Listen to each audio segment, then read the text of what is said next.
That's how it starts. Oh my God, what a day. But I made it. A little bit tardy, but I made it to my own class. So welcome everybody to the Paranormal Portal. I'm your host, Brent Thomas, and this is our adventure into the worlds of the unknown. Hello everybody. Good to see you all here. Vincent Sanchez, Michelle Wolfong, Owl 13, Karen Alberding, Annie Manul, Vincent Sanchez again. John Stevenson is here. Good to see you. Amanda's Crazy Life channel is here. Josh Casto is here. Good to see you. Elaine Clifford. Who else am I missing? There's more. Deborah Neighbors popped in. Good to see you. And as I scroll aimlessly through the chat log here, who else? Happy Dog Lady. How you doing? Good to see you. Good to see everybody that comes in here to the channel. It's outstanding to turn on the lights and see what's going on. Annie Manula's in here. Good to see you, Annie. She will be right back, it says. Anyway, Barbara Mora and Big D are over on Rumble. Good to see you guys over there. And hello to Facebook. Anybody over there? Hello. And to X, Twitter. Good to see you guys as well, or kind of see you. I mean, I'm talking to you. And good to see you guys on Twitch. Anybody that's hanging out, checking out the show over there. So we're streaming to 5 platforms concurrently, which I hope means that I'm trying real hard to entertain the hell out of you. I see Amanda's Crazy Life channel is here. Good to see you. Thank you for coming in, Amanda. Poncho Zorch popped in. Excellent. Good to see you guys. And just watching for any new names that pop up. So far, that's what I'm seeing. Kat Doherty's here. Good to see you, Kat. Thanks for coming in. And anyone else, I don't think I've missed anybody, but if I have, of course, love that you're here and love that you guys come and hang out with me and make this relevant. It wouldn't mean a whole lot if I was just sitting here pretending, hey guys, I'm going to play podcast now. Not that this is a podcast. This is a live stream. But anyway, you know what I'm saying. You know, when you're a kid, you'll just grab a piece of wood and it's a microphone and create all kinds of scenarios. I think when I was in 2nd grade, I pretended I had a radio station in my desk and I had to change the albums every once in a while. I don't know what the hell that was all about, but I remember that. It's one of my memories. The ruler was actually the needle for the record player. It was pretty stupid, but I guess maybe I've always dreamed of doing this, folks. I just didn't know it until right now when I thought of it for some reason. Anyway, that's everything I can think of on the front end. Of course, it's just you guys and me, so you guys are my co-hosts tonight. If you have questions or if you have statements that you want to catch my attention, the best bet is to capitalize them, put them all in capital letters, because sometimes I see things really well and other times I'm nipples deep in an article. I didn't know where I was going with that. I couldn't say some words, so I had to go through my vocabulary quick and come up with something a little less offensive. So I hope I succeeded. Good to see all of you guys, though. Yeah, we got a lot to get through. Obviously, I might, let me just look here quick on the front end of the show, if you guys don't mind, because I want to look for something. What was the name of it, though? I took a note earlier. There it is. Let's see what happens. Because for the, what the hell is that segment? I realized that I just neglected to put something together for that. And by that, I mean that I knew what I wanted to talk about. I just forgot to actually get it. So here it is. Let's see. Oh, that's kind of cool. Let me see. Where's the best location to get it from? Now that's a whole conglomeration videos of stuff. But it's one of my, what I think is, this is kind of a little foreshadowing here, but there's certain videos that I think are potentially incredibly, possibly the very real thing. That they're not fabrication, they're not hoaxes, they're not staged, that I think they might be real. And this is one of those that I think has a shot. And so I just wanted to put it up there. I think I'm going to grab it from Matt Knapp's page. Bigfoot Crossroads. There we go. Hopefully it's not playing. Yeah, it is playing, but I'm going to go back. We're going to actually play the video that Matt Knapp posted on his Facebook page for it. And you can see for yourself, and we'll discuss it on the What the Hell Is That? So anyway, I can't think of anything else on the front end here that we're going to do. Happy Dog Lady, good to see you. I don't know if I said hello to you yet, but I did now. Eric Fry's here. Good to see you, Eric. And anyone else? Linda Sigmund is over on Facebook. Good to see you, Linda. Thank you for coming in and checking out the stream. I appreciate that. Always good to see you guys coming in and hanging out to be with me. That just makes me feel all cuddly. I don't even know if that sounds creepy or not. I don't know, but it's the truth. What can I say? It's the truth. I'm a cuddly guy. Okay. I guess we got to get to the news first and foremost, ladies and gentlemen, and then we will get to, I guess maybe then we'll go into the What the Hell Is That? And then we'll get into a cool article and then some cryptids, and wherever we end up, we end up. So that's the agenda that I currently have laid out. So what? Air guitar after school daily. I was great. Oh, Barbara's talking about her dreams as well. Yeah, I think we all had those dreams. And I guess maybe mine's come a little full circle. A little low, Brent. Should I have gone higher? Or should I have been neck deep? Is that better, Amanda? I mean, I don't know. Anyway, there's so many directions I can go with this stuff. Sometimes it's really hard to remain at all appropriate just because I'm an idiot with a microphone, first and foremost. And I really have to actively apply a filter because the things that come into my head versus what actually happens on microphone are usually two very different things. Oh, tell Neil hello, tell him, give him our love for sure. And thanks for Neil tuning in as well. Karen and Neil Alberting have been with us forever. Linda Sigmund's over on the YouTubes now. She's everywhere. Just happened to find you. Hope everyone's having a great evening. We are, Linda. Thank you. Thank you very much. You're everywhere, Linda. You got multi-streaming the shows. That's great. Keep them open everywhere. Open them on every platform. That's great. Just might want to turn down the sound on a few of them because it's funny the latency different platforms have from each other. Even though I'm broadcasting in one voice, it's getting streamed at different rates to different platforms. So you might get a little bit of a echoey mess if you try to listen to them all at the same time. So, all right, well, let's get to the news and figure out where we're going from there, and we'll see just what the hell's going on. Turn your volume up a tad. I can't. I can't turn it up a tad. It is literally jacked. My fader is all the way up. It doesn't go any higher. So I'm not sure where the volume issue is coming from. Anybody else having trouble hearing? I can hear fine when the volume is good. Anybody else having trouble? Check on your platform too. On YouTube sometimes the volume's fine there, Owl says. But check on the actual play window that you're looking at and make sure that speaker slider's all the way up. Sometimes I don't know. I'll turn mine up. We'll meet halfway. I am all the way up, so I can't go any higher, unfortunately. Even everything is maxed on my faders. So, okay, I'm glad.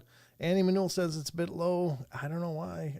Nothing's changed that I know of. I'm jacked and up as high as I can. So, hopefully you can turn it up a little more if it's hard for you to hear. I can't do anything more on my end. The mic is literally 2 inches from my mouth. So, is this thing on? Thank you. All right, here we go. Let's get to the news and find out just what the hell's going on in the news-verse. All right, ladies and gentlemen, it's time. What? I just read Eric Fry's. Brent, you text Sheldon and Don should do a show a month, like The View, but paranormal stuff.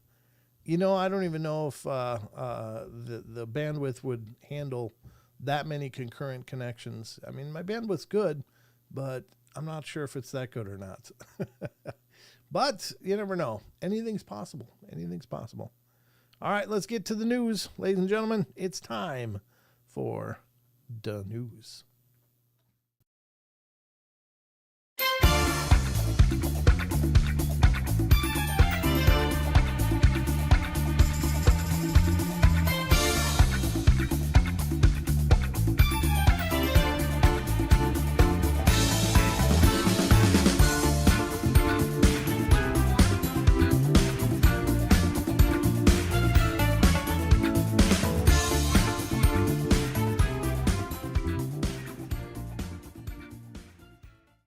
All right, ladies and gentlemen, this is the News Desk. I'm your anchor, Brent Thomas, and we're going to dive into a few articles throughout the journey here on the news. I got 3 of them pulled up for you. Actually, I have more pulled up, but we'll go through 3 of the ones that I've pulled up, and we'll talk about those and dive into it. The Dachshund Master is here. Hello, good to see you.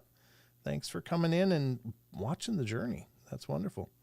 I interviewed somebody on my podcast. That might be you. It might be you. Do you do rescues for dachshunds? If you're the same person, then welcome back. If you're not, welcome. Great to see you. All right. Okay. Well, I guess we got a show to get to here with some news. So remember, yeah, it probably is, Eric. Remember that we utilize a lot of different sites throughout the course of the journey here on the show.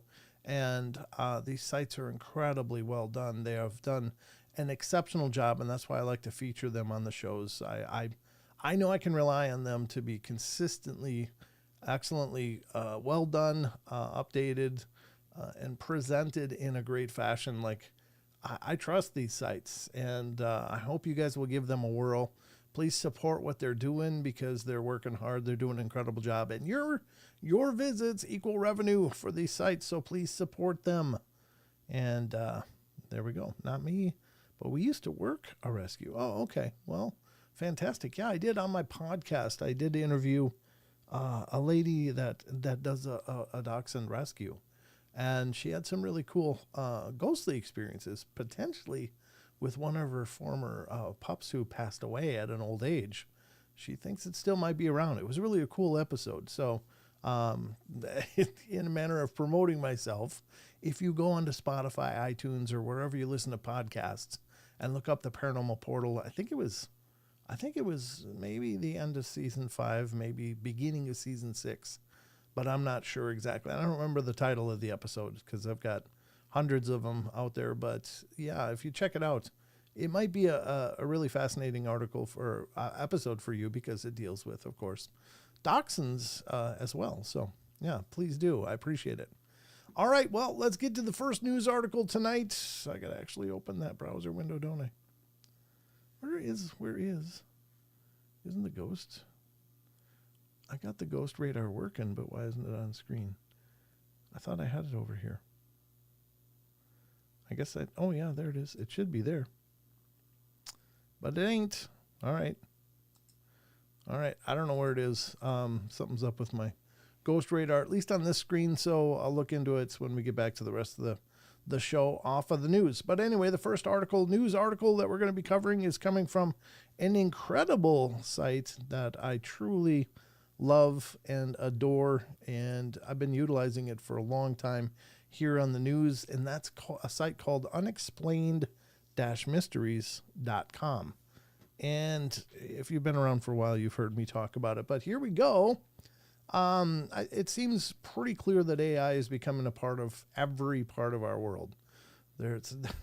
Every platform now has an AI component, whether it's social media, whether it's a calendar app scheduling, whether, no matter what. There's some form of AI bots attached to it, and that's fine. I'm not one of those doomsayers or whatever. I think it'll probably be okay. I hope.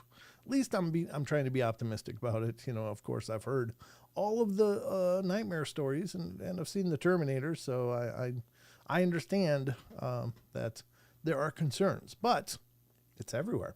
I will say though that I think AI has been an incredibly important tool, especially in the realm of discovery and mathematics, and the ability to look for alternative possibilities that maybe a human never would figure out. And I don't know if that's possible, but it seems to be that AI can do a lot of things faster than we can, and it will really help to push the envelope forward in a lot of facets of our world, even disease research and stuff like that. I think that AI probably will be an important tool in that categories and others, research, etc., going forward, and even theoretically. So I'm really enjoying AI personally, but I understand the risks, the fears, and whatever have you. But it's even entering the UFO realm now, folks, because according to this article from unexplained-mysteries.com, Avi Loeb's Galileo project is using AI to help detect alien technology. Wow. I think that's cool. I do like this Avi Loeb quite a bit.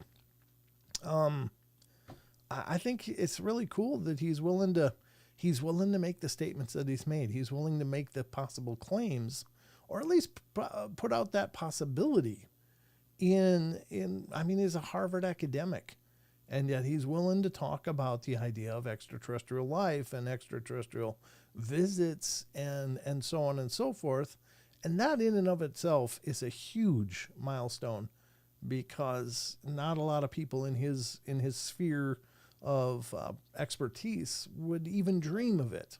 So I've respected that he's doing something. He's looking into the possibilities, and I hope there will be a lot more following him that will jump onto this and decide that they want to be a part of this, at least figuring out what the hell's going on. So I do really respect the guy. He's the one kind of gained notoriety when he talked about that object that was in space called Oumuamua, and it did a really weird turn by our sun that shouldn't have been possible, came near the Earth in kind of a flyby fashion, and he postulated that it might be actually extraterrestrial technology, that it wasn't in fact just some slab of rock jettisoning through the cosmos. And he caught a lot of flack for that, a lot of pushback, but his reasoning was pretty compelling, and he at least raised some really important points. He's also been in the news talking about metal sphericals that he's found that he believes could be of extraterrestrial origin on the seabed of, I think it's over in the Asiatic Seas somewhere. But he's a compelling figure, and at least he's willing to look, and I credit him a lot for that. So this is talking about his use of AI technology to develop technosignatures. So I think that's cool. Efforts to detect unidentified aerial phenomena remain ongoing at one of America's most prestigious universities. Launched back in 2021, the nonprofit Galileo Project aims to detect extraterrestrial technosignatures, which is signs of alien technology, as well as to record and analyze evidence of UFOs or UAPs. Much of the observation and data analysis conducted to date has come courtesy of the Harvard College Observatory, which is installed on the roof of the university itself in 2022. Its findings are processed through artificial intelligence to help differentiate between genuine anomalies and various mundane objects, such as birds, balloons, drones, and satellites. There are also plans to expand the project across other sites into the future. This, in many ways, the project has been a response to the fact that traditional searches for alien life have focused almost exclusively on listening out for extraterrestrial signals from space. SETI, for example, was predicated on the assumption that the extraterrestrials communicate via radio waves, which I've always had an issue with. I don't know why we make that assumption. It's a grand assumption that these extraterrestrial or advanced intelligences would have come upon their technology using the exact same roadmap we did. Well, see, then they'll discover the radio waves, and after that, the microwaves, and then, et cetera, et cetera. And so we're looking for a very human technology in our own experience. And what if they never developed that technology? That wasn't part of their arc of development. There's many, many other routes they could have taken. So I agree with him that's, anyway, a technology we have used for just over a century, in which advanced extraterrestrials may have long ago left behind. My contention is, even if they ever got there in the first place. Said Loeb, who maintains that seeking evidence of actual alien technology is a much more viable approach. He also believes that examples of such technology might be found within our own solar system. While the project is ultimately still in its early days, it's hoped that over time it will grow into something that might just have a chance of finding the first confirmed evidence of alien life. Well, I mean, obviously he's not talking to experiencers, which I can't blame him. It's hard to take anecdotal evidence and make it scientific, to, at least a basis for scientific theory or phenomena. So, granted, there's that, but I think to exclude it entirely really is not utilizing an exact model of science, because the true model of science, you allow for any possibility until that can be categorically removed. Now, there's probably with an everyday person having an experience seeing something that shouldn't be there, shouldn't be doing the way that the things that it does, that's subjective, and I can understand not using that exclusively for the basis of research, because maybe witnesses aren't always consistent, and I don't know, but I'm just postulating that, or certainly we all believe that to some degree. Some people exaggerate. Some people have more of a adrenalized memory where things change and become more fantastic every time they tell it.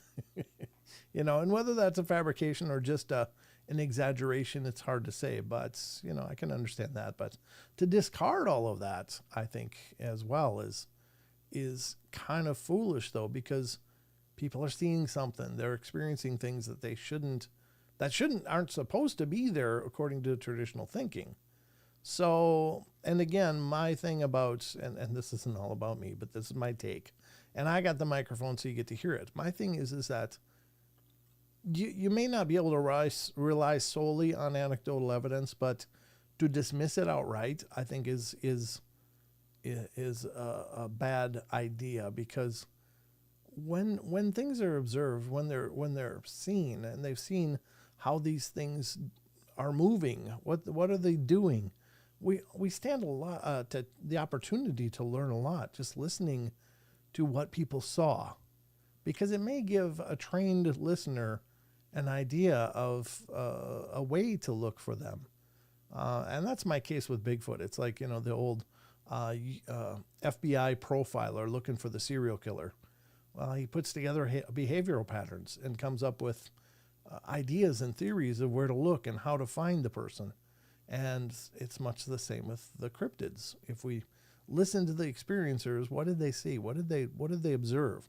What was going on that seemed to draw the attention of these things? And can these things then be duplicated to create a more likely experience or encounter, perhaps?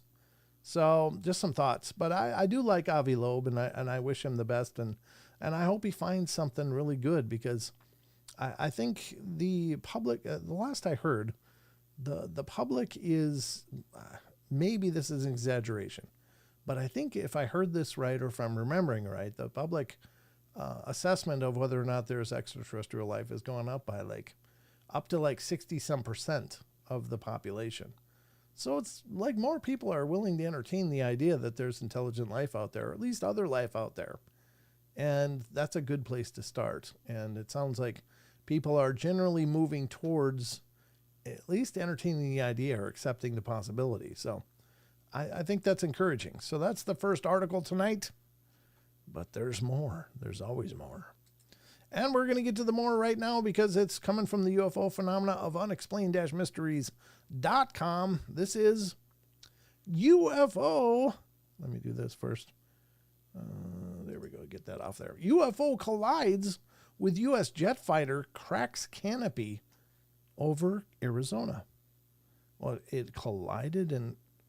Excuse me, hold on.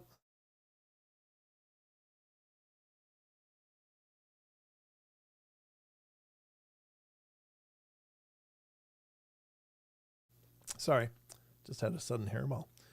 It sounds like something collided with the jet, which they're calling UFO, and it collided with it to such an extent that it cracked the canopy. Which, I don't know, is that like a softball size thing? I mean, isn't there just hell, if they hit a duck in those things, they could shatter the whole canopy. So is that a big thing or is that a small thing?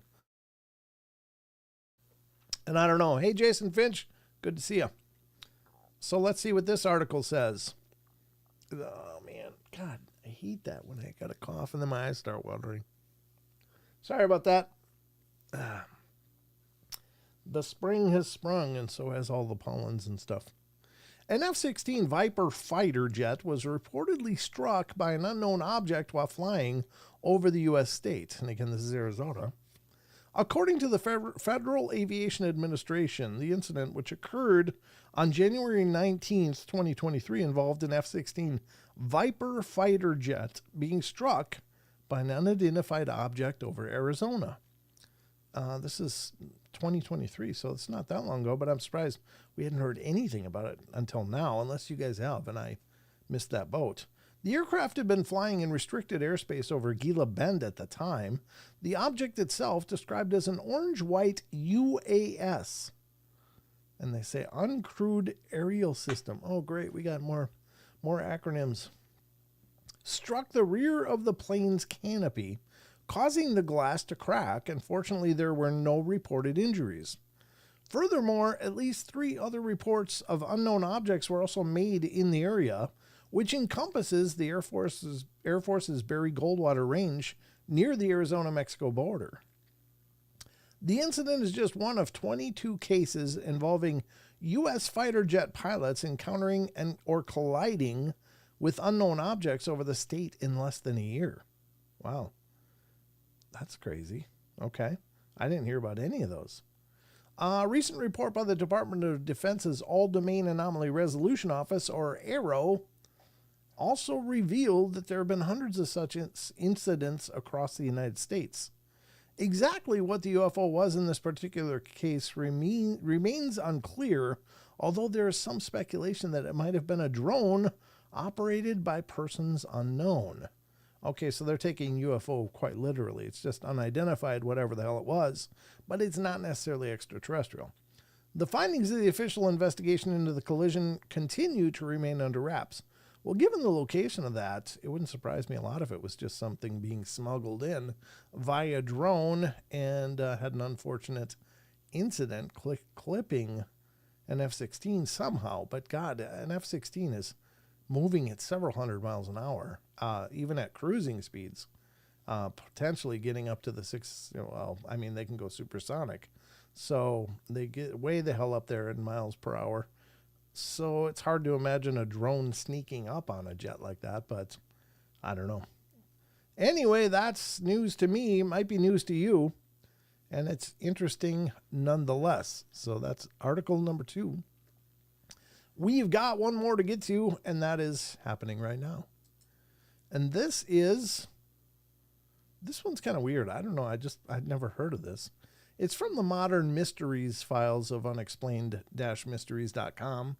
It has to do with weird illnesses. And obviously, new illnesses are popping up all the time. And some of them, most often, they're some variant of another illness that may have been an issue at some point in the history of the world, but kind of gets a rebirth of some kind and may have some new symptoms or something. But every once in a while, something comes up that maybe has never been seen before. Maybe that's this. I don't know. We'll see what you guys think. Excuse me. Here we go. From unexplained-mysteries.com. Unexplained illness sees man feel cold and heat sensations in reverse. So if it's a sweltering hot day, he's going to be freezing. If it's a freezing winter day, he's going to be warm and toasty. That's not good, probably. But let's see what's happening. The 22-year-old who hails from Australia is suffering from a mystery ailment that doctors have been able to explain.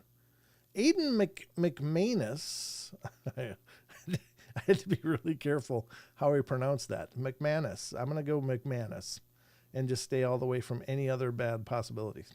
First began experiencing odd symptoms when he was still in high school at the age of 17, starting with inexplicable swelling and numbness in his feet. Well, things got worse, with the symptoms expanding to include the unbearable sensation that he was walking on sharp tacks every time he stood up. But it was after graduating that his most notable symptom began to manifest. Before long, McManus found that he would experience a burning sensation in his hands when picking up something cold, like a can of drink from the fridge, and a freezing sensation when handling anything hot. Well, this unfortunate malady also means that he has to be very careful not to burn himself when picking up something scalding hot, as to him it simply feels cold, like handling an ice cube.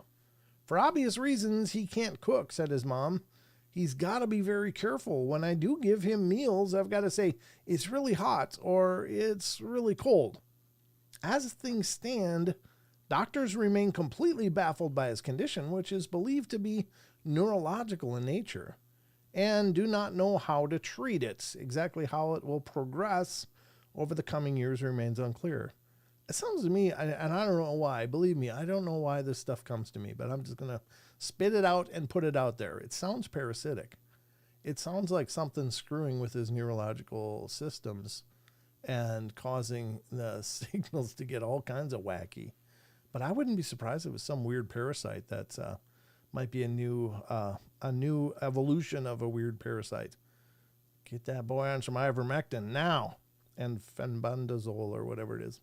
I don't know, but okay, so why did I get there? Because I think about those fungus that attach themselves to ants, and they basically drive them like remote controls, or those weird worms that get up into mantises and will cause them to drown themselves in water when they're ready to come out and emerge and then infect another one. It's just this weird twisted cycle of these creatures being driven to unbelievable ends of self-harm and putting themselves in horror, obviously life-ending situations because the parasite makes them.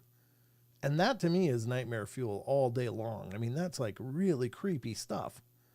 But it sounds like something's messing with his neurological receptors, so to speak.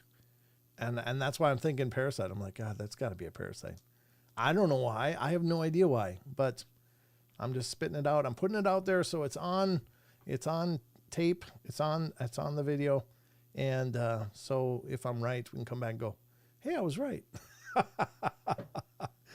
Yay me, I was right. I mean, God forbid, I would hate that there's some kind of pathogen that could affect somebody like that, because that's really screwy. If it's actually changing your ability to figure out what's hot and cold and how dangerously hot or cold it could be, that's frightening. That's absolutely frightening. So it's probably something that came from some permafrost somewhere. Has he been up in the Arctic at any time recently? I don't know. Anyway, there it is. Very strange. But that's going to about wrap up the news. And again, check out Unexplained-Mysteries when you can. Hello, friend. Good to see you. Hello, friend. I love that name because it's just so perfect. Well, hello, friend.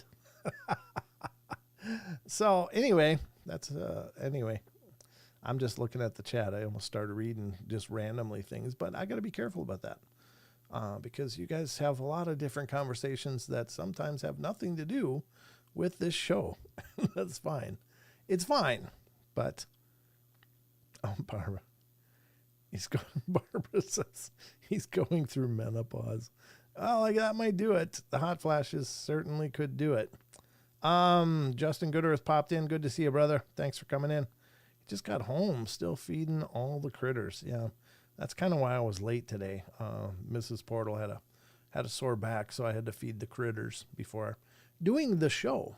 So that's what pushed me back about 10 minutes late. So I do apologize for starting the show late, but anyway, this is it for the news. Hope you guys learned something. Keep an eye on that Australian story, though. I just got a feeling that's going to be parasitic or something. That's going to be like oh, guess what, guys? There's a new parasite that screws with you. Because to me, it's like a nightmare that there could be a fungus or something that could do that to a human being. It's crazy. Crazy stuff. I guess, even if you think about it, like a lot of people suffer from a candida overabundance, which is the kind of, I think it's a bacteria that lives in our stomach, but it makes us crave sugars. And it really raises hell with people because they ingest tons of sweets, and it feeds the candida, which then wants more sweets. And so it's definitely, there is examples of things already influencing us, which is terrible. Maybe this guy has implants. Ooh, that's a good point. Yeah. Maybe they got them wrong. Maybe they got the implants wrong. Good point, Linda Sigmund. Yeah. Eric, love Idaho. Lived there a few years ago. That's where I'm living now, Amanda. We're in, I am coming to you from Sandpoint, the booming metropolis of Sandpoint, Idaho, nestled up here in the Cabinet and Selkirk Mountains. So yeah, it's beautiful up here though. All right. Well, this has been the news. I hope you found some merit in it, and we will get on to the rest of the show. Are you ready? Are you ready for it? I am. Let's do it.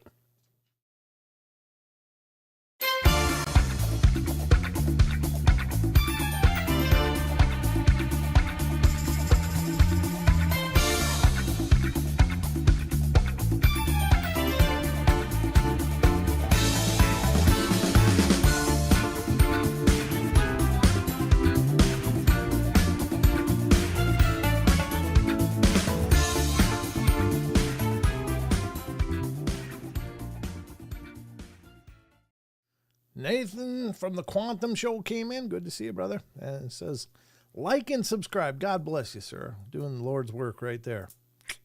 Appreciate it. I appreciate it. Almost been through Idaho once. I lived in Boise, Amanda says. Okay, yeah, I've been down there. It's about a 9-hour drive away, but yeah, I've been there. Boise's a neat town.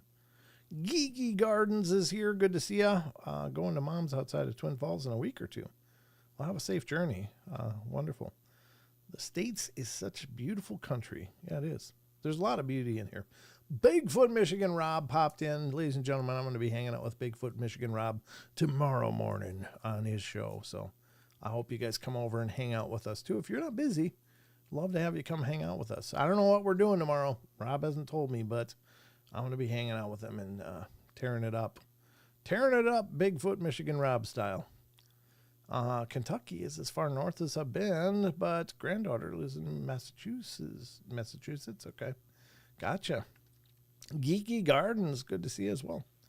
Hello all. It's been a while. Thought I'd lurk from time to time. Well, you're welcome to lurk whenever you like, for as ever long as you like as well. That's perfectly good. Perfectly good. We're just happy as hell to have you here. I guess I can close that one because I read it. That was a weird article, that whole, hey, I don't know if I'm hot or cold. That's just a lot creepy. All right. So we're going to go to the next segment of the show. This is a newer segment that I've been introducing. I got a really crappy transition for it. But it's something. It's kind of a placeholder, really. It's not really a transition that I'm proud of, but at least it lets you know what the hell's going on here, which is a good start. All right, I think I want to make this bigger. I do. Let me do that. Okay. I don't know if we're going to need the whole screen, but by God, we're going to use as much of it as we can. There we go. I'm all set for the next segment here. So it's a secret. Rob said it's a secret. Oh, God, help me. I got to be careful because you wouldn't believe the crap that comes into my head that I would say in normal company, but I can't because this is a family show. But it's great to see you all here. Thank you for coming in. All right, ladies and gentlemen, it's time for the next piece of work we're going to do here.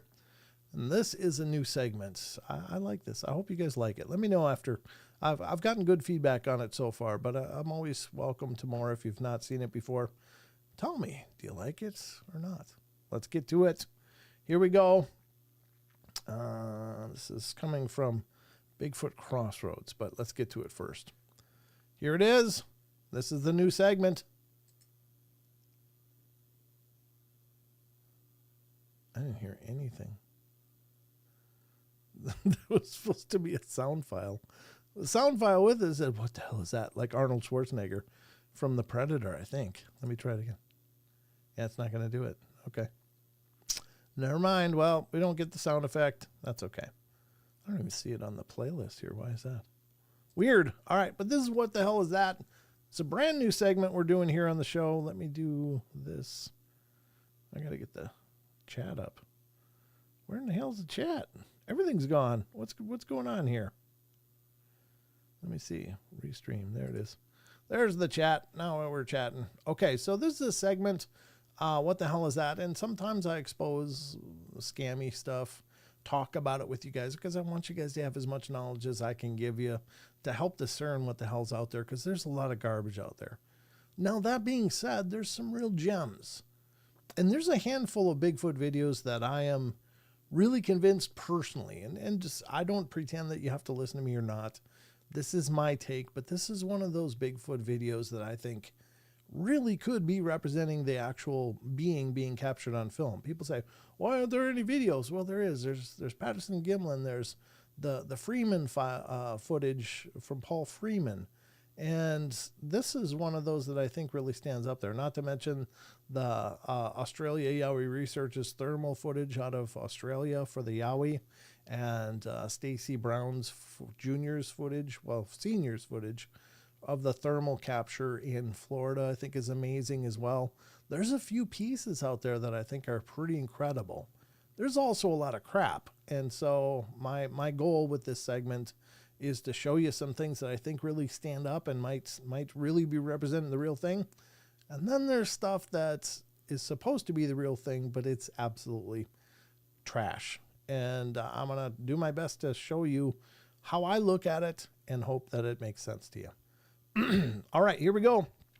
This is the Harley Hoffman footage, and this has been around for years and years. It's certainly not new, but I really think this man might have captured the real thing.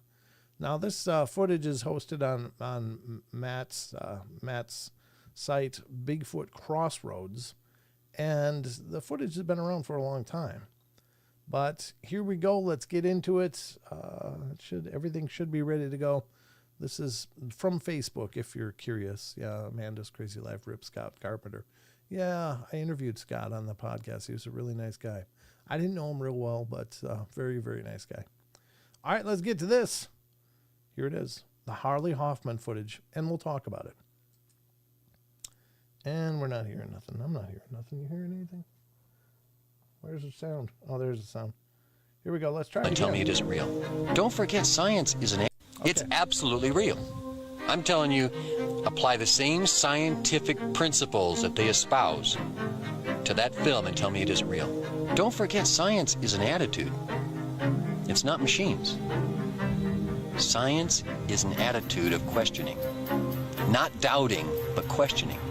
Science may or may not ever get the proof that'll satisfy you. It's absolutely real. Okay, so I'm going to turn down the sound now, and we're going to focus on the clip itself. I think it's real too. There's some pieces on here that really kind of sell it for me, and one of which is the muscles that you're seeing bulging on the back. This is the upper trapezius muscle. There is the wide shoulders, very little head. It seems unlikely this is somebody in a suit. Again, you can't see the arms, which the arms and the legs and the proportional measurements versus human measurements for primates and humans is very, Mike Prine says Matt's spot on. Yeah, I like Matt. Matt's a great guy. He's been a friend of mine for a long time. And I like his show. I like what he does, and I like what he's got to say. But Harley Hoffman footage, I think, captured what could be a real thing. A lot we can't see because the object is, the creature, the being is definitely obscured as you watch it. But look at the muscles. As it's walking and the swaying of the arms, it's got a definite forward lean. Now, it could be just because it's on an incline, but look at that mass. Look at the mass here and the layering. It's actually looking over its shoulder right there. That's its eye. It's looking over its shoulder, keeping an eye on that guy, but it's definitely moving away. The bulk of what I'm seeing is just like, oh, man. I think this is a legitimate capture of Bigfoot. I really do. Again, I would love to be able to see more of the arms. The arms do look like they're hanging really low. It does have a bit of a slumped posture, which I guess if you're in a bulky suit, you could use that to fake the arm length in proportion to the legs and knees especially. but I believe it's going up on an incline. But when you look at that, that really does look like the locomotion. The other thing is the few steps that we can see, and I want to focus on this. The one thing is a big telltale for me is you watch people walk. Watch the head when people walk. Up, down, up, down, up, down, up, down. Their heads bob because, you know, our legs flex and extend, and our locomotion kind of pushes our head up and then drops down for the next step, and drops up and down, flexion, extension to contraction and flexion again. I mean, it's on a plane. The head is on a plane. That head is not bobbing at all when it's making these strides going up this incline. It is on a plane. Now you see that in several wildlife, several creatures in wildlife, and generally they're the predator class. The predator classes and ungulates as well. Their heads are really on a plane. With ungulates, they jump a lot, so it's less easy to tell, but the predators, if you watch, and I've used this example several times before. I'm going to keep playing this. I've used this example several times before, but if you watch like a cheetah hunting is an amazing example of locked in vision, because their heads are on a plane. Their legs are exploding like Scooby-Doo in a cartoon, but their head stays absolutely level and locked in on what they're chasing. They are so dialed in, and it's a beautiful, graceful motion when you watch a cheetah going, you know, potentially 60 plus miles per hour, and yet that head is still on a plane over uneven terrain, everything. Never deviates. A chicken has that as well. People, not so much. We bobble all over the place when we're walking and stuff. We sway and as we walk, and we pop up and down. So there's really powerful. To me, this is a very powerful video. Not only structurally, I think it matches what witness descriptions describe. It also matches the Patterson-Gimlin and the Freeman footage with the heads are just flat. I mean, they're on a plane. And that to me is tough, because if you're walking through the forest, uneven footing and everything uneven ground, you look at us, even with our manicured lawns and sidewalks and pavements, we still bob. We still bob when we walk.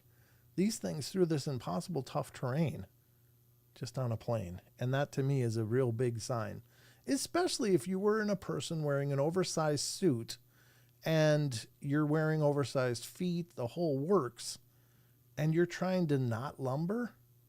No way. No way. I just don't think a person could put on a fabrication and be that graceful. My take, I don't pretend you have to believe it, but to me, the Harley Hoffman footage is some of the most powerful footage out there. So believe what you like. Again, there may be compelling arguments against it. I only go for my own take. Oh, Mickey G, thank you so much. Mickey G remembered. Woo! Patrick C says, I'm late. Hockey comes first for me, Brent. Sorry for that. Don't ever need to apologize, brother. Thanks for coming in when you can. That means the world to me, Brent. Man. I meant to say man. I said brand for some reason. I don't know why. But anyway, yeah, I think the Hoffman footage is and it's a quick clip. All of the sightings, like the standard length of time for most sightings of Bigfoot are literally about 3 seconds. That's about as much time as a person has to observe before they hit cover and they're gone. And you just can't keep up with them. Plenty of people have tried chasing, like running after them, and they say that things easily outpace them without even much effort. So believe what you want. Again, you can tell this is going up an incline because look at the tree is like this and the creature is like this, going this direction. So it's heading up an incline, but that grace is what really catches it for me. It's like, let me go back a little bit further. Look at that grace. I mean, he's just boom, boom, boom, boom, right up that slope, not even slowing. And I don't know what kind of grade it's on, but look at that face. Look at that over-the-shoulder glimpse. It's like, yeah, I know you're there. I'm watching you. Tell me you'd chase that. You'd have to have testicles of titanium to go chase that. And that's obviously a metaphor. But anyway, that is it. That's today's What the Hell Is That? I think it's real. What do you guys think? Let me know in the comments if you're watching it when it's not live. Hey, everybody, a werewolf came in. Good to see you, werewolf. Thanks for coming in. Wizard Moon's here. Well, it's about darn time, man. I was about to shut the door, lock it. Glad you guys came in. But anyway, that's today's What the Hell's That? Hopefully you guys enjoyed it. Hopefully you enjoyed it. If you didn't, there might be something wrong with you. Might be something wrong with you, but that's, what the hell is that? I missed the sound file. Where the hell did that go, though? I wonder where it went. Maybe something got deleted by accident. But anyway, thanks for humoring me as we went through What the Hell Is That? I think it's real as well. Wizard Moon says, Paranormal Portal. I know how to pick locks. Okay. I don't even know what that means. But, yeah, be careful with that. For what it's worth, I know how to pick locks, too. But I don't generally pick them. I did it. I used to own properties years and years and years ago, and you'd be amazed how many times people, I'm all locked out, I can't find my keys. And if I didn't have a key for whatever reason, or if I couldn't find my keys, I had to get them in their house. So I had to learn how to pick locks. And so I did. You said you're going to lock the door. Oh, I gotcha. Yeah, I did say I was going to lock the doors. You're right. Well, I'll take your presence anytime you're willing to give it to me. Hello, Ristel. Ristel popped in. Good to see you. Thanks for coming in. I appreciate you being here. Planet X is here as well. So the party just keeps getting bigger. Hello, BJ. Good to see you. Everybody is just having fun. Linda Sigmund. That's a new name. Good to see you, Linda Sigmund. And I think it's a new name, but welcome and thank you for coming in. Great to see all of you guys. I'm just scrolling up to see what else I might have missed quick. And there's Patrick C. again, talking about hockey. I don't know who won. Who won, by the way? I'm not really a follower of hockey, but I've been, mildly interested in who's winning, who's losing. Anyway, so that was that segment. Hope you enjoyed it. I'm the Mothman lady. Oh, wonderful, wonderful. Well, welcome, Linda Sigmund, the Mothman lady. You're always welcome. We accept Mothman ladies here as well. So anyway, Ristel said I used to be a locksmith. There you go. That's a man that's got some tools. Used to, anyway. Might still. Glad to see you're feeling better. Yeah. Oh, by the way, I posted that I'm not feeling well post a week ago. I'm still getting comments on it. People like, feel better. But that posting was on Facebook was from like a week ago. It was a week ago today, as a matter of fact. I just was not feeling it. I was really not feeling well. Just kind of, it was not like a bug or anything. It was like serious indigestion and discomfort. So I was like, I'm just not going to do it. So I put a post out there on Facebook, and I'm still getting comments from people. Oh gosh, hope you feel better. Take some rest. And it's like, oh, that's sweet. That's very sweet. I appreciate that love and kindness. That means a lot to me. But no, the post is actually old. That was a week ago, but thank you. All right. Dallas beat Edmonton 6-3. 5 unanswered goal in the third period. Ooh, that's a spanking right there. That's a world of hurt. Wow. My locksmithing tools were lost in a boating accident. Oh man, that hurts. Ouch. Well, you can replace those. There's even low cost alternatives. Like, not that I'm promoting people learning how to pick locks. I think people have locks for a reason, and you should probably always respect that reason. But if you're interested in learning about it academically, just understand how that's done. There's sets out there you can pick up pretty cheaply, and you got to work at it. Some of us are slow. We're busy. Oh, no worries, PJ. It made me smile. Everybody that left messages made me smile. I read a few of them today. It's like, oh, that's sweet. That's really nice. But I've tried to correct people, though. I'm like, oh, by the way, that was from a week ago. I'm feeling fine. So thank you for all the love from those of you who took time to weigh in and say, hey, feel better. All right, so we got more to get to, obviously, here on the show. There's always more. And, that's that. Okay, gotcha. I just saw something pop up. Before I started, by the way, the ghost box said plot. As I was prepping for the show, but I started it a few minutes, about 10 minutes before the live show, or 15 minutes, and it spit out plot, P-L-O-T. So I hope I haven't lost the plot, but I seem to be okay. For what it's worth, I've lost wallets in rivers and stuff. Lost sunglasses a bunch of times. I used to live right on the shores of the Mississippi River back in Minnesota, and we were always in the water. And every once in a while, like I had a Sea-Doo, a personal watercraft. And man, I've lost so many things. And fished. I fished like a madman when I was younger. Go out on the river fishing on a little fishing boat. And I lost a lot of hardware in that river through the years. But it's probably somewhere down in the Gulf now. I guess it's possible. Unless it got picked up along the way. But wallets are a pain in the tail, because everything in my world is in a wallet. Like everything I need. Like, here's who I am, here's what I got, and here's how I pay for this. And then you lose, and it's like, got to start making the phone calls, trying to remember whose cards you have. But anyway. All right, my boyfriend also picks locks. He got his gun. He's got this gun-shaped thing. Yeah, those are great. Those are, like, I've never picked with those tools, but those make it, like, stupid easy. Gun-shaped thing as well that does it. It's loud and annoying. Yeah, they buzz. They're like, but they just hit those pins up until they take. And if you put the right amount of pressure on the torsion wrench, they'll hold. I've seen a few Commodore 64s transform into a robot around 1980. I was in the right frame of mind, so I was cool about it. Just a few small ones. Snuffy, that's interesting. I don't know what to say to that. Anyway, well, good luck with that, Snuffy. Okay, we're going to get to the next article and keep going here, because we got a lot more to get to, and by God, I'm going to get you there. So we're going to go to a thought catalog article now. We're already at 8:11, but I started 10 minutes late, 15 minutes late, so we'll probably do after 9 for the journey.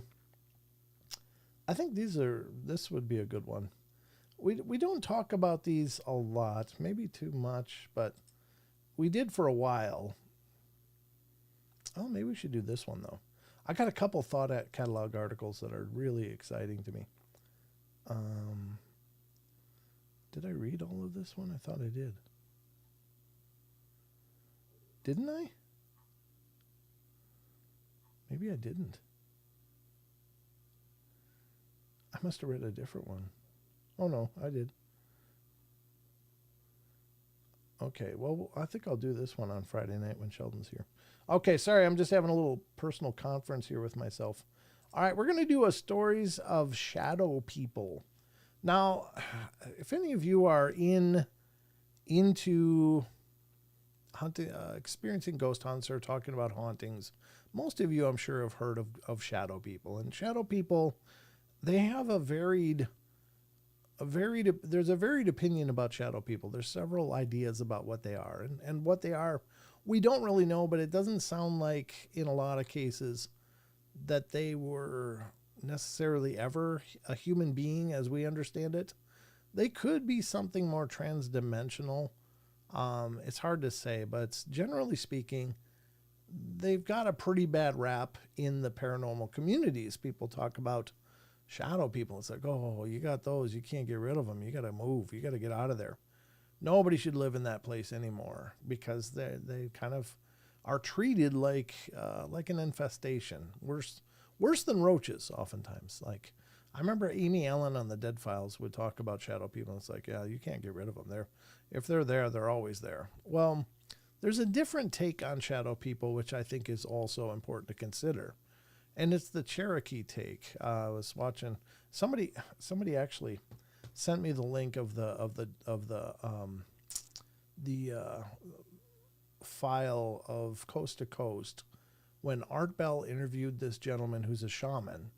He's a Native American shaman. He trained in the Cherokee way, and he said that they have a different take on what shadow people are, in that they're not good, bad, or otherwise. They're more like janitors.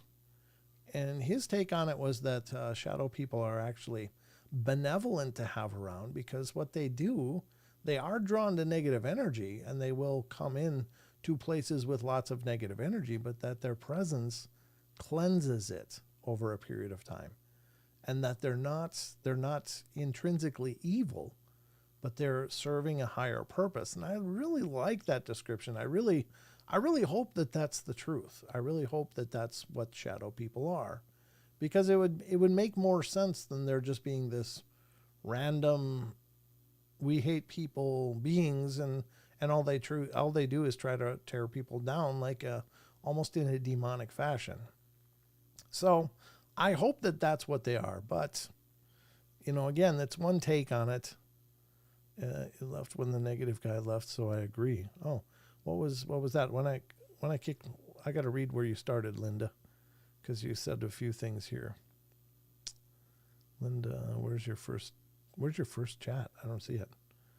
Okay. Let me just start with where you were. When I kicked my boyfriend out, LOL, the next day I saw one walk out the wall of my dining room. And then she says it left when the negative guy left, so I agree. Well, there you go. And maybe there's truth to it, and maybe it's a version of them. I don't know. And just because we see a humanoid shadow entity doesn't mean they're all the same thing. It's just a humanoid shadowy entity. It's possible that there's many things that appear like humanoid shadow entities. Perhaps even formerly living people, ghosts, if you will, or spirits. They may choose to be shadowy and kind of dark, so they're not running around like a lit up apparition to freak people out.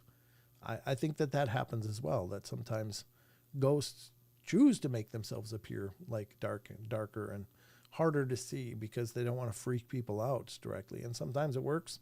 Sometimes it doesn't. Sometimes people still notice. But anyway, those are my takes, and I don't pretend that I have to be right.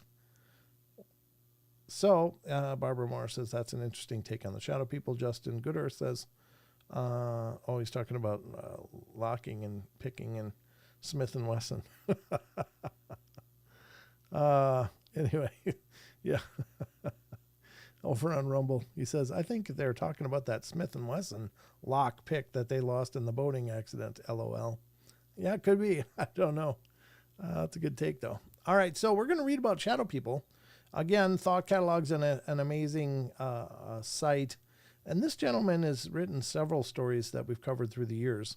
This is Eric Redding again, and it's 26 gripping, bone-chilling encounters with shadow people that you won't be able to forget. So let's check it out and see what you guys think.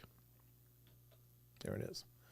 Oh, it's not really on the screen correctly, is it? Let me drag it over. That's a little easier to see, as much as I can make it. I got a lot of stuff littering the window, but this is the article. It's on thoughtcatalog.com. Check out thoughtcatalog.com, ladies and gentlemen. In the beginning, 3 were created: man made with clay, angels made with light, and a third made of fire. I think that's the jinn, where the made of the blue flame, if that's the reference. Not sure where that quote comes from, but anyway. It's number 1. We're not going to read all the fluff in here, but number 1, it stood in the doorway and screamed. Well, that sounds horrible. That sounds absolutely horrible. When my daughter was between the ages of 3 and 8, she spoke of people with no face or figures of shadows. She would often wake me up telling me that there's a man or a figure standing in her closet. The most frightening of stories, she woke me up to ask me if I heard the screams. She said there was a shadow who stood in her doorway and screamed at her, and then flew into my room and screamed at my wife and I. At this point, she was in an uncontrollable sobs, unable to understand why I didn't wake up. She's now 11 and the encounters have stopped, but she refuses to speak of whatever was going on with her and makes light of my questions. Yeah, I don't, you can hardly blame someone if they were tormented by this as a child. Probably the last thing they want to do is revisit it and discuss it, but it's unfortunate because obviously there's probably still trauma balled up into that for her. Number 2, even remembering them is terrifying. Typing this is stirring up emotions, but screw it. I grew up in an old brownstone house in Brooklyn, New York. It has a 2-story with large squeaky staircase and a creepy basement. The house had a lot of spiritual activity, and one day in particular is burned into my memory and still gets to me to this day. It was the middle of the afternoon, sun was shining. I was running around the house misbehaving with my little brother. Well, I was 8 and he was 5, and we were playing spies, and I was making my way up the stairs, and as I'm walking up the stairs, I can see the entrance to my bedroom. Well, as I'm looking into my room, a tall shadow being stepped into the doorway, looked straight at me, and then went back into my bedroom. It was a dark shadow in the shape of a human standing upright and walking, and it had a wavy quality, like I was looking at a heat wave. So I was so terrified. I tried to scream, but my voice didn't even come out. I ran downstairs as fast as I could to the living room where the rest of the family was. I was crying hysterically, explaining to my mom exactly what I saw. She had me say some prayers and tried to reassure me that it was gone. I didn't want to go back up to my room. I had difficulties falling asleep. I had nightmares about it. The entire experience lasted a few seconds, but I replayed it in my head hundreds of times. When I got older and the internet became a thing, I looked up shadow beings, and it felt good learning about other people's experiences, and finally I felt like I was not alone. I never talk about this incident, but I'll never forget it. I don't blame you. Good God. Number 3, in the beginning, 3 were created. Okay, here's the quotes. Okay. These are quotes from a documentary, which I highly recommend if you're interested in shadow people. That's interesting. In the beginning, 3 were created, man made of clay, angels made of light, and a third made of fire.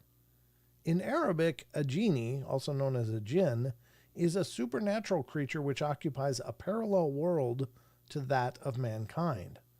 The Quran mentions that the jinn are made of smokeless flame, and that they form communities just like humans. And just like humans, they can be good or evil. Most people in the West have never heard of the jinn, but that's understandable. They really didn't enter our paranormal lexicon, but they are a major player in the field of our paranormal experiences and our ET abduction experiences. The jinn go way back to ancient times, Babylonia, ancient Arabia. They are a supernatural race, very powerful, who existed on this planet before we did. They preceded humans. Well, they were around when the angels were around, and according to their creation story, the angels were made of pure spiritual light. The jinn were smokeless fire, and then God decided to make human beings out of earth and water. When he did so, according to their Middle Eastern story, he asked the angels to bow down in acknowledgments, and the angels did so, because they will follow the will of God. But the jinn refused, claiming that human beings were inferior to them, and they were not about to bow before anything lower than themselves. Well, this made God angry, and he cursed the jinn and cast them out of this world. And he then gave them a bit of a reprieve until Judgment Day to make their case against human beings that we are unworthy. So the jinn have until Judgment Day to prove their case, and they are attempting to do so by tormenting us, creating chaos and upset, becoming involved in a lot of paranormal encounters. One of the things they do is to shapeshift into a variety of guises to keep us confused about what they're doing.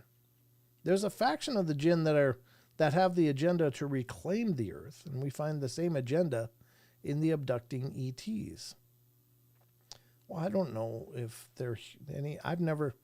Certainly people have speculated that ETs could be here to claim the earth as their own or whatever, but I think if that was the case, they would have done it when we were still throwing rocks instead of, missiles. And, my point is, why wait till you have a bigger stick? Oh, very nice. Happy Dog Lady. Thank you.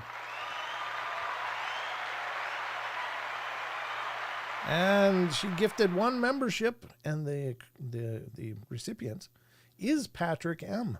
Received a membership level. So, Portal Peeps, you're now a Portal Peep. So there you go, Patrick. Congratulations, and thank you, Happy Dog Lady, for making that happen. That's wonderful. There are some good jinn, though. Yeah, there is, according to legends. Sure. If you're not really familiar with the word jinn, just think of Aladdin. The genie is a derivative of jinn. And so, yeah, there you go. It's not all jinn. It's the followers of Iblis. Plenty of jinn are Christian and Muslim. Oh, interesting, Annie. I don't pretend to know much about the jinn, but that's fantastic. Yeah, I guess that's a good thing, right? I would love for them to be kind and benevolent. I mean, my God, we got enough stuff to worry about already. Enough of stuff of our own making that we got to deal with, much less having something plotting against us, or another thing, I should say. All right, number 4, we're on to this one. It appeared nightly. Well, I'm rarely one to make a big deal out of things, let alone tell anyone weird, unbelievable stuff, but these are some experiences that I recently had in a house we lived in for a little under a year. We moved into this house October of 2001. The first 2 or 3 months was all fine. Well, then on or around the first of the year, 2002, my 4-year-old, was then 3, would wake up in the middle of the night, absolutely terrifying, saying that there was a monster in her room. Well, now, of course, I brushed this off as childhood nightmare, but then in late February, I started waking up in the middle of the night with the feeling of someone just staring at me. No, my daughter stopped getting up.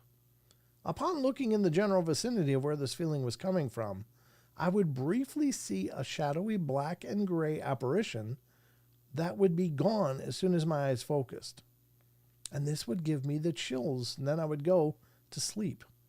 Wow, got to give you a lot of credit to going to sleep right after that. Man, this occurred 2 to 3 times a week for months. The same nightly scenario. I'd wake up, focus, and gone.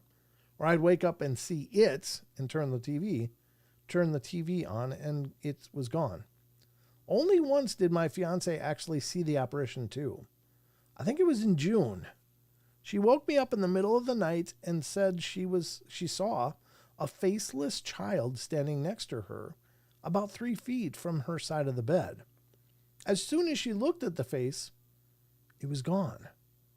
I then got up telling her it must have been my daughter, and I went into her room and she was fast asleep. Other than this, she never saw anything again. The most frightful experience with it was late August when I woke out of a dead sleep again and did the routine, except this time it didn't disappear. It stayed floating in the corner of the room. It was a swirling black cloud with some gray in it, probably 4 to 5 feet long and 1.5 to 2 feet wide. I'll honestly say that I've not felt that kind of fear ever in my life. It felt like there was pure evil in the room. I couldn't move, but I was able to nudge my fiance and say, "Look, there it is, that thing I keep seeing." With that, she rolled over, and only after she turned over did it disappear. We moved out late in September, and I've not been woken up since.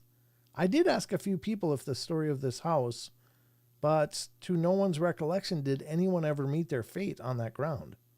Like I said, normally I wouldn't take the time to write this. However, I feel as though I needed to get it off my chest. P.S. The corner is always appearing. It was always appearing in was a corner where I had a crucifix hanging on the wall. We left that behind as well to ensure we wouldn't be followed. Yikes. Oh, Planet X, God love you. Live long and prosper. There it is. Nice. Nice. Hello, Brent and everyone. Larry and Shirley Bell over on the Facebook watching the live. Thank you very much. Good to see you. Thanks for coming in. All right, we'll read a couple more, then we'll probably get to some cryptids. All right, number 5. Sometimes I hear whispers in my ear. My name is Gabriella, and I live in Munich, Germany. Since I moved to a small village, I've experienced this phenomena. Well, I just found out about it, what it's called, or that it even has a name and is commonly only recently. It is common only recently. I used to think I was crazy, as some days I just couldn't sleep. Like if something was bugging me, like an annoying mosquito, but different. I'll feel a cold wind. My windows are closed, and it's very cold at night here. And also feel some kind of pressure or paralyzed sensation. Well, I'll just shake and wake up, and I will see directly across the room that figure. It did sometimes stink, sometimes not. There might be months, even 7 or 8, in which nothing happens, and then it comes back again. It doesn't seem to follow a pattern. Can happen during the day even, and that's more rare. I also feel or hear like whispers in my ear. Yeah, that's plenty creepy. That's not good. I don't think, if something's targeting you, and it seems like in all of these stories so far, it's been very directly targeting a person. It's not everybody, it's somebody. In the last story, it was a man and his fiance, but, so it was 2 people, but only at the end of what he was saying before they moved out. But still, that's got to be a bad sign.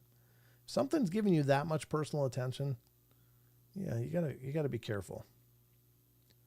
Number 6, who are you talking to?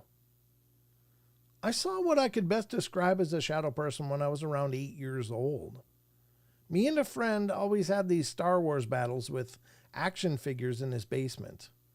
And we would split and set up our bases, basically just hiding figures all over the place. One day, while I was in the main room hiding one of my figures in preparation for battle, I looked over to where the room turned a corner, and I noticed what appeared to be a hazy, dark silhouette of a man just around the corner looking at me. Well, there were no features, just a human shape. Well, not sure what I was looking at. I assumed it was my friend just messing with me. So I asked him what he was doing. And from behind me, I hear, "Who are you talking to?" I jumped around, startled to see my friend behind me in the back room, sitting on the floor. I quickly looked back to where the figure was, but nothing was there. Freaked out, I run into the room with my friend and just hide. It was probably the scariest thing I've ever experienced, and even writing this is making the hair on my neck stand up. And my eyes tear up, remembering what that thing looked like. I'm still friends with that kid to this day, and have stayed in this house countless times since with no other incidents. However, I recently told his much older brother, basement was his room long before this incident, about it. He then told me about his late night experiences with doors opening on their own, scratching on the walls, and strange shadows passing by. Yikes. Well, that's not good. So that was, who are you talking to? Okay. Yeah, that's creepy stuff. What do we got, about 8:30? Yeah, that's about a good time. About a good time. Yeah, somebody said, Squatch Talks Podcast. Glad you're on the mend, Brent. Yeah, I'm good. A lot of people, and I said this a little earlier, Squatch Talks, but a lot of people are saying, "Oh, I hope you feel better," because I posted a week ago that I wasn't going to do a live show because I wasn't feeling well then. And I felt fine within a day of that posting, but I'm still getting comments on it. So people are like, "Oh, geez, hope you're feeling better," and I am. I'm feeling just fine. But thanks for your concern. I appreciate that. So there we go. That was this part of the journey. I'm going to get it queued up for the next part because we're going to get to that now. I'm going to drag this one to the end, though, so I can find it easier than I did this time. So I think with the remaining amount of time, my God, we got to get to some cryptids. Got to get to some of these creature reports, right? And I am to please. So we're going to do that right now. Oof. Time for a drink first. Got to quench. Got to wet the whistle. Cool Arrowhead waters. You guys have Arrowhead where you are?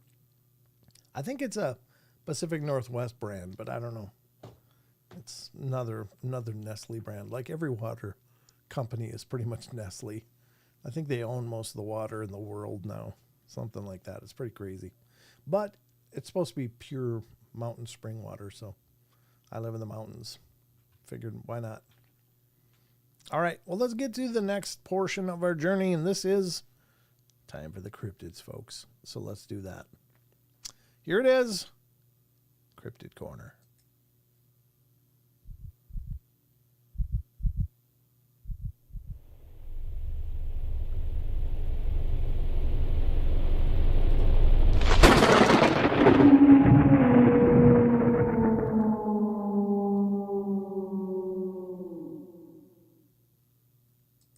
Well, that'll curl your hair. Look at how much better that is than this. At least I used to have a sound file on it, so it had a little bit of presence, but it didn't do what I wanted to. Maybe no. Maybe this was it. Hold on. Maybe this was what I meant to do. What the hell is that? That was my mistake. I ran a different one. That was the version you were supposed to see.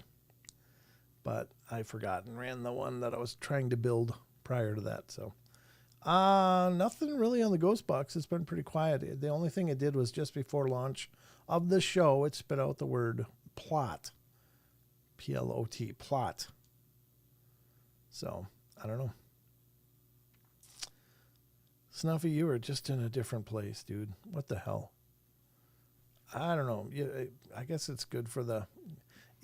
Maybe Snuffy's a bot.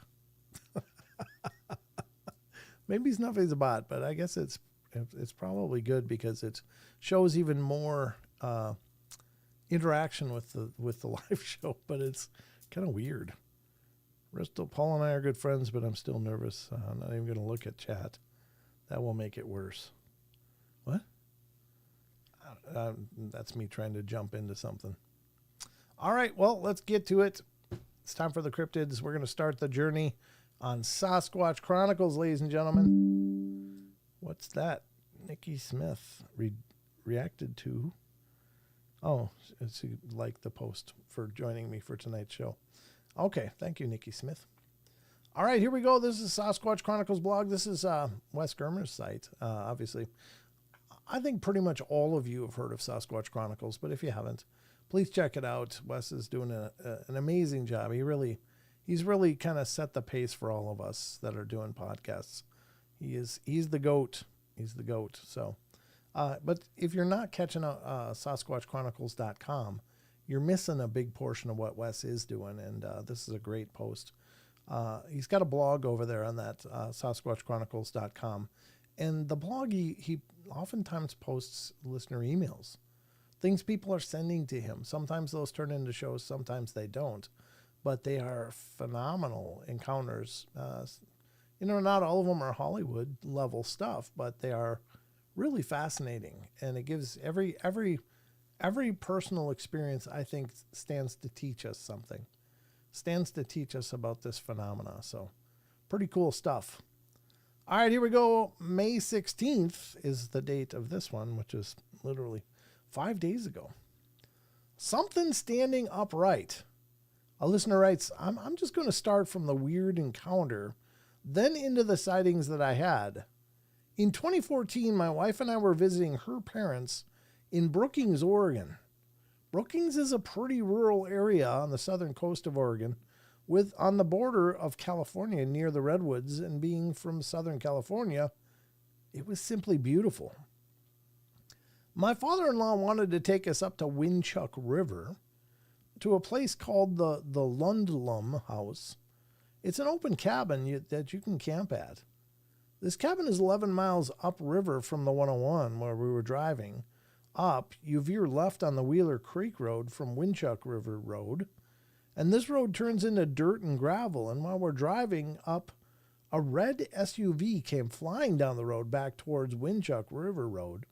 They almost hit us, and at the time we thought they were just jerks. We kept going, and on the right you see this 2-story cabin, and there's open grass area, and there's a trail down to the river, and it's beautiful. No one was in the cabin, so I went in and explored the cabin and layout, and then I noticed the trail to the river, and this is where it got weird. I walk down the trail, and I'm taking in the scenery, and I look to my right, and I see a chair, a fishing pole with the line still in the water, and an open beer can still almost full. I found it odd that nobody was around, and it took me a couple minutes to put it together. Did those people we passed leave this stuff? Well, I showed my wife, and we just found it odd. November 2016, we're back visiting my in-laws with my son, who was born in June of 2016. We also had a friend come along, and one day we decided to show her the cabin. Well, right before we do the slight left up the road to Lundlum House, I had an anxious feeling come over me. We were driving slow because we were in a Prius and my son in the car. The river is to our right, and around a bend I look at the river, and what I see is something standing upright in the middle of the river and look over its shoulder as we drove past. And I say to my wife, "Did you see that?" And she said, "Yep, that was a Sasquatch." We park in an area where there are campsites, and my wife and our friend get out and said, "I'm going to stay with the car." And the whole time it felt like we were being watched, and I basically ushered my friend and her friend back in the car because I didn't like the feeling. Driving back to the main road, we were talking about it, and we convinced ourselves that we really didn't see it. Well, I was very observant about what I saw, the creature, and I thought maybe it was a tree or something, but I thought I recognized the spot, but that spot had nothing in the middle of the river. To me, inside, I thought, oh, we did see what we saw, and it moved on. Wes, ever since that, I get a weird feeling about going up the Winchuck River after 6 miles. It's beautiful up there, but I just don't like going up that way. Yeah, that's a tough one. Hi, Sharon Sunshine. Said Brett. Who's Brett? Recommended some channel or site we should check out. When did I do? Is that, you mean me? I don't know if you're talking about someone else or me. My name is Brent, Brent. No offense, no worries. But if you're talking about me, I'm on Discord. Okay. Well, I don't know what channel. If it was my recommendation, I don't know what I recommended, but anyway, that was the first story. Let's go to the next one from SasquatchChronicles.com, the blog, from May 16th. And this is an upcoming guest, and it probably is a show now. It's called Very Human-Like. A listener writes, I had a roadside sighting in California with my mom, summer of 2008 when I was 18, and it was about 12:30 or 1 a.m. in the foothills of Placerville, California. We had a newspaper route that often had us heading home past midnight. Well, it was mid-August, a few months after graduating from high school. It was a beautiful night, and we had the windows down, just cruising. My mom had a Geo Metro that we used for the paper route with a 3-cylinder engine, so it was not fast. It was a blind corner, and our headlights hit this thing. And my mom didn't see it at first. She never sees anything. We once almost hit a buck so close I could see the velvet on his antlers, but she didn't see it at all. But then she downshifted and hit the gas. I knew what I saw, but turned to her and asked what she saw. She had the same description as me, so I knew I wasn't crazy. What I saw was nothing short of impossible. I saw it running before the headlights actually hit it, and it was like a cartoon how it was running. Hands down by the side. I say this because for some reason I knew it was a male, and his head didn't bobble at all. There you go with the head bobbling. As soon as Cetus Toto hit this thing, it just stopped on a dime. The dust it kicked up, floating past like a mist, as it stood there, bright like blood orange eyeshine, but not glowing, with a hint of green. It was holding a watermelon in one arm and the other arm hanging down by its side. Its hand shaped like a Lego man hand. It wasn't crazy huge, maybe 6.5 feet tall, but all black, but thinning around the pecs. I could see the veins in his biceps. It looked like an Aboriginal person from Australia. That's the closest thing I can compare it to. Very human-like, but definitely not an animal. Huh. And that's the thing, but it's going to be a show. I don't know if that's live already or not, very human-like, but it sounds like a good one. That's interesting. Like, you know, again, a lot of people see shorter versions of these things, and maybe 7 feet tall, 6.5, 7 feet tall. And I think it's just due to the fact that there's a pretty immense biodiversity in these things. They don't all look the same. It's not like when you see a deer, it's like, well, that's a deer because it looks like every other deer, white-tailed deer I ever saw. It's the same thing. It looks like they could be twins or something. I mean, if you had them next to each other, you could probably pick out some variations enough to identify individuals, but generally speaking, you see a deer, you know, that's a deer. But if you see a 10-foot Bigfoot versus a 6.5-foot Bigfoot, that's a huge spectrum. The only other place I think naturally that you see that much variation may very well be in human beings. You know, because some people are under 5 feet tall. Other people can be, 7 feet ish. And so there's a huge spectrum of size.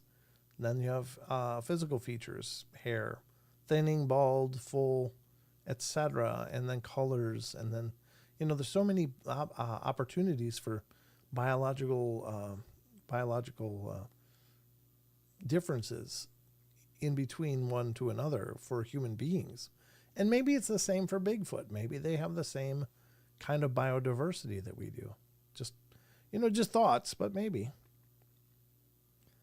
Just maybe. So that's the second one tonight from Sasquatch Chronicles. And, again, tune in and check out Wes's show, obviously. Obviously, it's a great show. We'll do one more of Sasquatch Chronicles, and then we'll move on. We'll hit some phantoms and monsters. So we'll close that one. We'll go to this one. This one's May 9th. It's pretty short. But let's see what's going on here. It said, upcoming show. Can someone please explain to me what I saw? I added the word please, but can someone explain to me what I saw? Excuse me. It's an upcoming show from May 9th. A listener writes, I recently picked up my bow to go hunting for white-tailed deer after about a 15-year hiatus. I moved to Columbia, South Carolina from North Carolina, but I was raised in the mountains of West Virginia. Where I was hunting in South Carolina was part of an urban hunting that was provided almost in the city, right on the outskirts. Well, I had moved to an apartment and found 15 acres where there were at least 6 deer on it. 4 doe, 2 bucks was what I had seen. Now, this was in October, and I was hunting from the ground and had 4 does run by me, very spooked, and then 3 of those deer run back at me. As I was sitting there, I noticed that there was what I thought was a wild hog on the ground about 50 yards away from me. Well, as I struggled to see what it was, looking back, I believe this animal was phasing into our reality because it was hard to make out the details. I think he meant it saw me, and almost whippily raised to its feet. It was not a hog. It started coming to me, and I was scared as hell, So I started barking like a dog, and it just stood there for what seemed like an eternity. Well, that's crazy. He started barking, making barking noises. So once it stopped coming to me, I stopped the ridiculous barking. I put up my hand to wave to it just to make sure it really was there, and then it waved back at me. I heard a loud scream off into the distance, and it took off. As I sat there staring at this thing, I'd been speaking to it through my mind and asked it what it was doing here. And it said that it was heading towards the ocean with its family, and the abounded buildings on the property was what they were saying. And the abounded buildings on the property was what they were where they were staying. Oh, okay. The abandoned buildings. So this family group of Sasquatch apparently was coming through and stayed in an abandoned building. Well, I left and went home and grabbed a bag of coconut cookies and took them back out there, and they were gone the next day.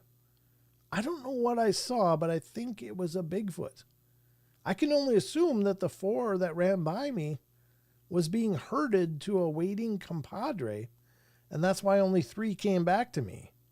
The scream I heard sounded like an overgrown barred owl. Can someone explain to me what I saw? I don't know. You know, again, it's a bit of a leap of faith to subscribe to things like the mind speak, but I think that telepathy is definitely part of our condition as well.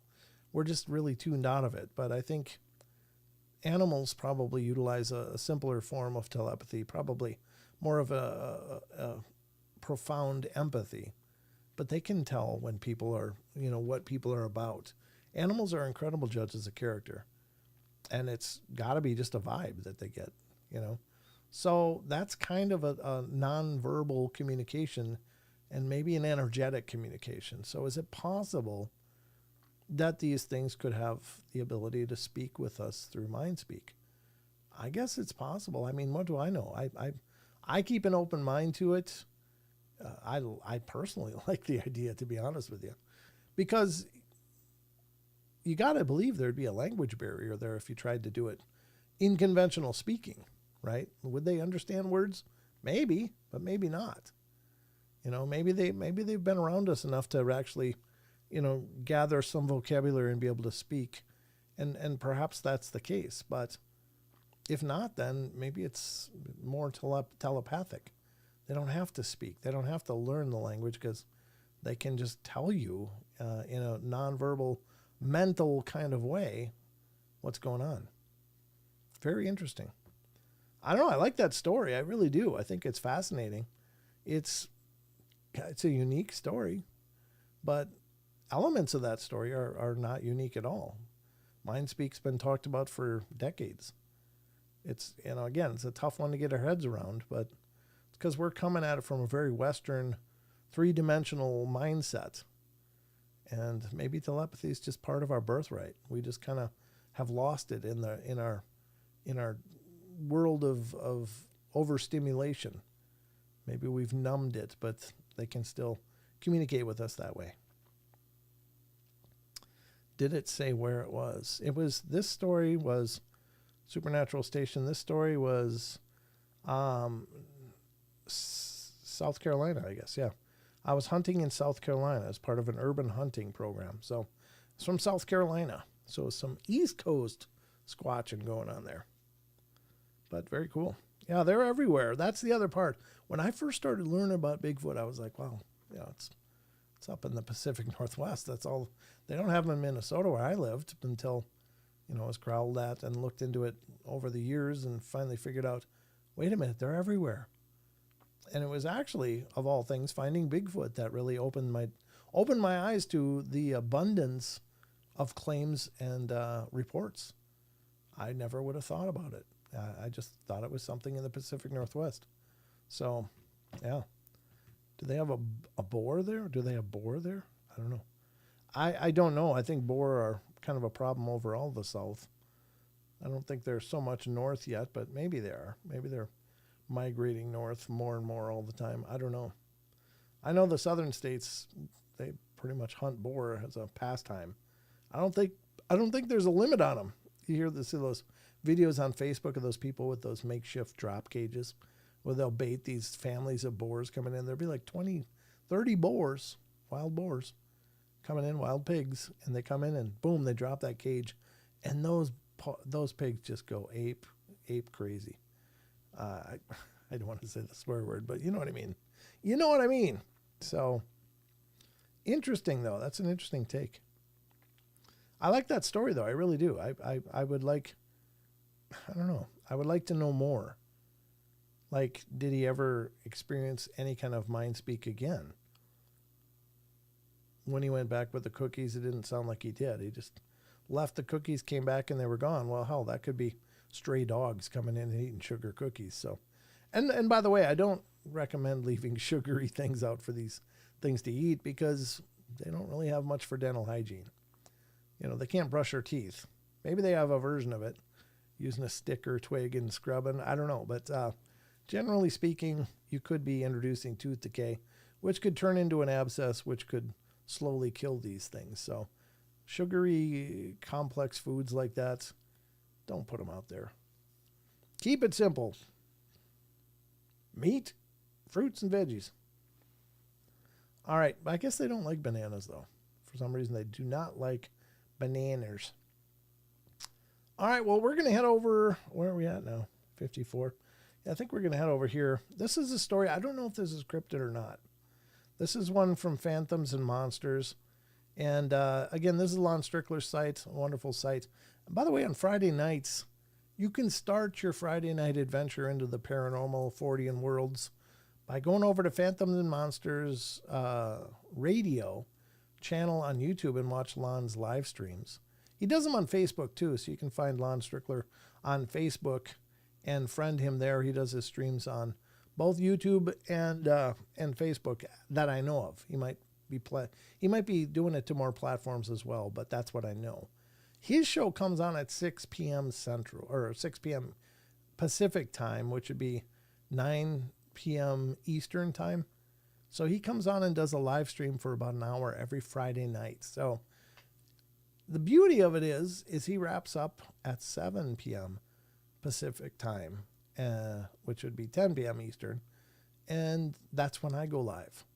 Then, so you can start with an hour with Lon, then come over and hang out here on the portal for 2 hours. And then after this, I don't know what comes on after that anywhere else, but I do know Dave Scott's Spaced Out Radio comes on after the portal. So there's just so much.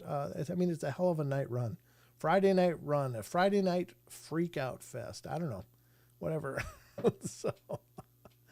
So anyway, just some things to think about.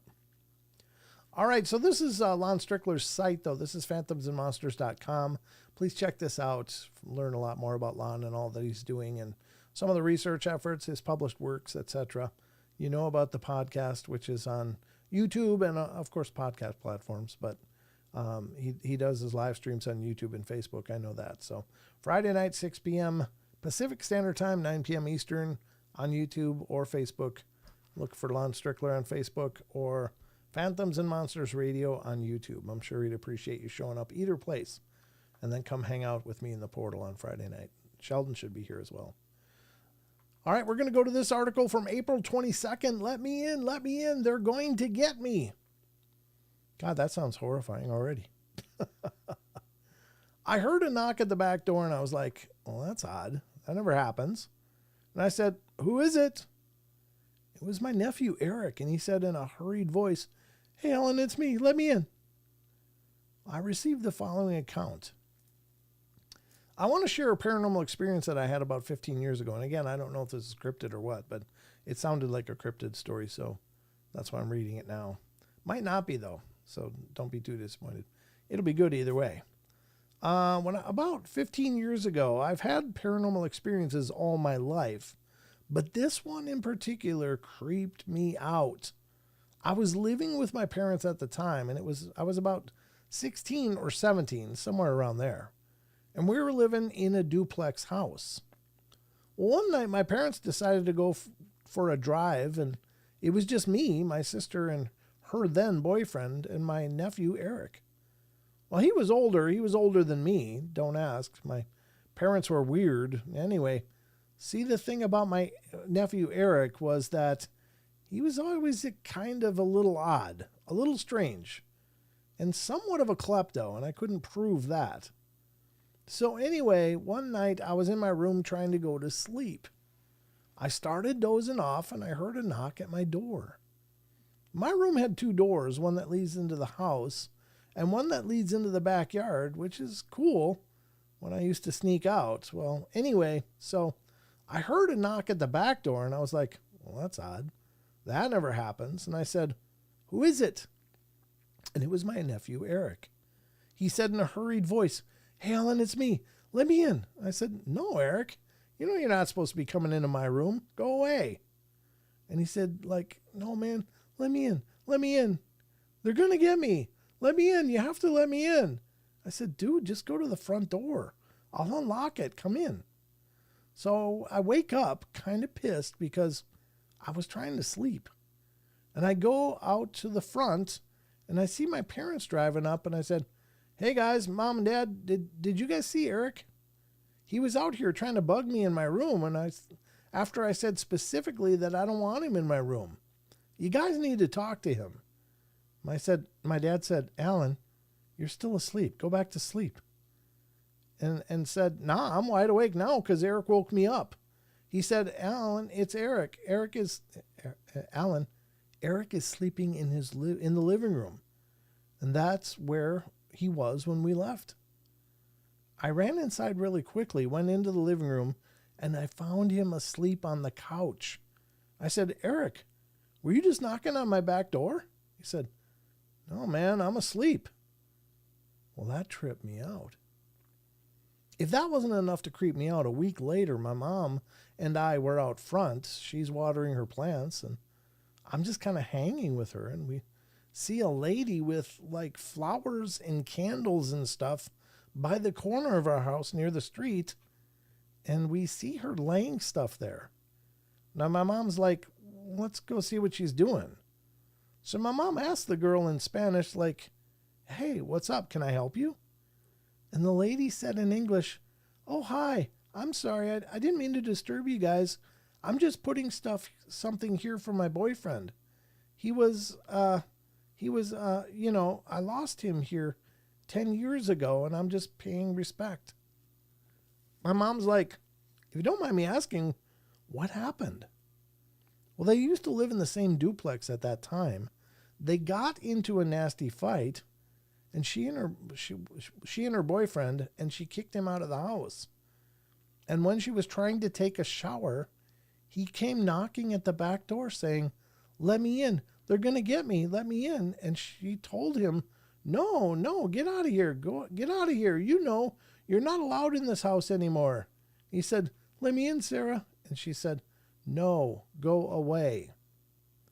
So apparently he left the backyard only to get shot and killed in the front yard at the very corner. So when I heard her tell that story, I pretty much got weak in the knees because I was like, I heard that same thing last week. Somebody was telling me to let me in, they're going to get me. The same thing I had heard is what she told me. Ooh. I meant that sound, not the rim shot. Yeah, that's creepy. Ooh. Like, yikes. All right, take care, Justin Good Earth. We're about to wrap it up here anyway. I know I started a little bit late, but I don't have enough time to put in a whole nother story, so this will probably be where we call it an evening. But I don't know. I hope you guys, that's chills. Yeah, that's a creepy story. Good story, but creepy. Yikes. Anyway, that's going to about wrap it up tonight, folks. I know there's other shows going on. I'm sure some of you are jonesing to get to. And by God, go over there and have a good time wherever you're going, whatever you're going to go do. Watch some great entertainment and give them all your love. But save some for me because I'm a little selfish. But that's going to wrap it up for the portal tonight. Night, Brent. Night, everyone. Good night, Sharon. Wonderful to see you. Appreciate all you guys coming in. Thank you so much, everybody who did come in. And again, you saw the chat was wide open tonight. No more errors of members and stuff. So anyway, my apologies for all the confusion that caused. Good night, Owl. Good to see you. Thank you. Ristel, thanks for coming in, man. It's great to see you. Thanks for hanging out. Jaron, good to see you, brother. You're the best, Brent. Sleep well and find the magic in all. Amen, brother. Amen. But that's going to wrap it up for me. I will be back on Friday night. Again, I'm hanging out with Bigfoot Michigan Rob tomorrow. And that should be, I think, about 10 a.m. So if you want to come join over on Bigfoot Michigan Rob's YouTube channel, please do. Come hang out with us. It should be a good time. We always have a good time over on Rob's show. So, but that's it for me. That's all I got for you. Until tomorrow, or until Friday. Y'all take care. Remember, we love you all. Be good, be kind, be nice. Take care of each other. Help each other out. Find the magic in every day, and remember to laugh as much as you can. And remember to watch for the podcast as well. There's a new episode out from Monday. Every Monday I release new podcast episodes, unless I'm on some sort of hiatus, which as I'm coming to the close of season 6 will be happening sometime soon. But remember, there's 6 full seasons, and my seasons aren't 8 episodes like some shows out there. I'm just saying, some shows do like 5 shows and they call it a season. Mine are at least 52 episodes. So there are hundreds of podcast episodes. If you've never listened to it, look for it on all the podcast players. If you've got a phone, look for the app on your every phone. It says podcasts. Look for the Paranormal Portal. Otherwise, Spotify, iTunes, iHeartRadio, Pandora, Google Play, Stitcher, CastBox, a whole bunch of them. Anyway, that's where I'll be waiting to tell you more and listen to me talk to some incredible people in the fields, both experiencers, researchers, authors, etc. It's a very different show than these live streams, but hopefully you'll enjoy that as well. So spread the word about all these shows, though. Remember, hit the like on your way out if you wouldn't mind. I appreciate that a ton. That goes a long way into helping me as well. So spread the love, share the knowledge, and I'll be back on Friday night and then again on Saturday, and that'll wrap up this week's live streams. So I hope to see you guys on all of them. So until next time, watch yourself, take care, be good. I'll see you soon. Good night, everybody.